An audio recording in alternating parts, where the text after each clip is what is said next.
In activity 4 of unit 3, we explore another type of potential energy, or another type of energy, I guess. We looked at kinetic energy, the energy of movement. We've looked at potential energy, that stored energy that has the ability to do work.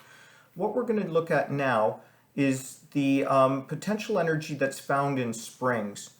So Hooke's law says the magnitude of force exerted on an elastic material, aka a spring, varies proportionally with the distance stretched or compressed. So don't forget, it doesn't matter whether we're pushing a spring in or we're pulling a spring out.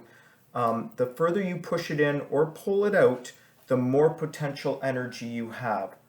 Now, one of the formulas from Hooke's law is force is equal to the spring constant times the distance you either stretch it or compress it.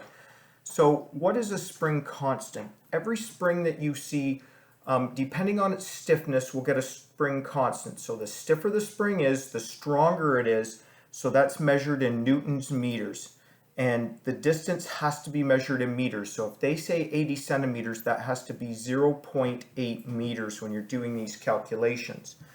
Now, when they develop U3A4, they're using the force so that they can derive the formula of energy. And they go into quite a bit of detail and work to do this. But what you have to know is that the energy in a spring is equal to half the spring constant times the distance squared. Okay, I want to emphasize what that spring constant is. You will be given the spring constant when you do a question. It will be measured in Newton divided by meters, and it tells you how stiff or strong that spring is. So just an example of how they use this type of formula, and there's a very similar, if not the same question, in your work in U3A4. It says a spring has a spring constant of 7.2 newtons per meter. It is compressed by 0.08 meters, and a 0.125 kilogram mass is hung on the spring. So what we know now is that this has energy. Remember that this has gravitational potential energy, and it's also got the energy from the spring. So we'll just call that S. So this is the beginning energy that it has. So you can imagine if you just hung a weight there, how much energy that would have compared to pressing that weight up on a spring. It would now have more energy. It would have both the potential energy and the spring energy. So we need mgh plus we need half kx squared.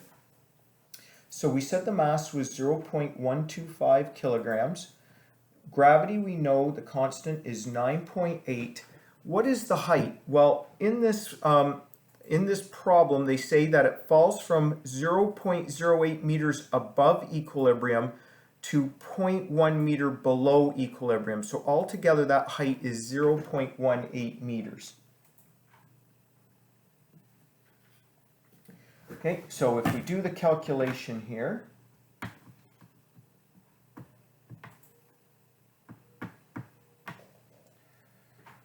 we have 0.22 joules of energy from potential energy, plus we have the spring energy, half kx squared. We know it's 7.2, and half of that is 3.6, and we said the height was 0.18. So remember, this number here came from half of 7.2. The total height, it was pushed up 0.08, and then it falls down to 10 centimeters below this equilibrium line, so that's 0.18 meters altogether.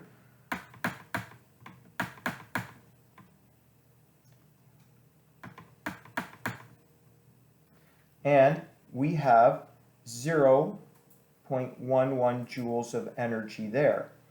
Now, this is your beginning amount of energy, and what they're saying is, what is the final velocity of that mass?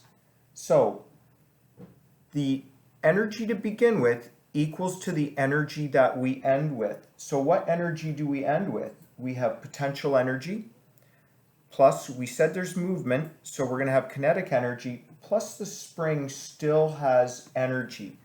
Now, we can cross out the potential energy because what we know of the potential energy is it's going to be at a height of 0 down here, so it has no height.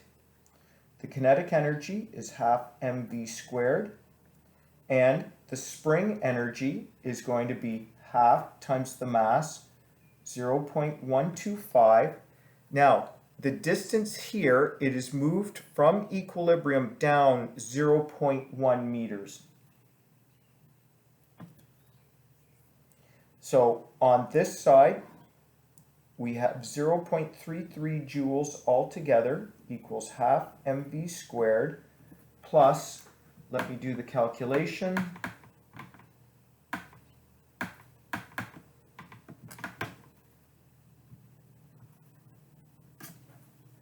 I believe we have 0.000625 joules.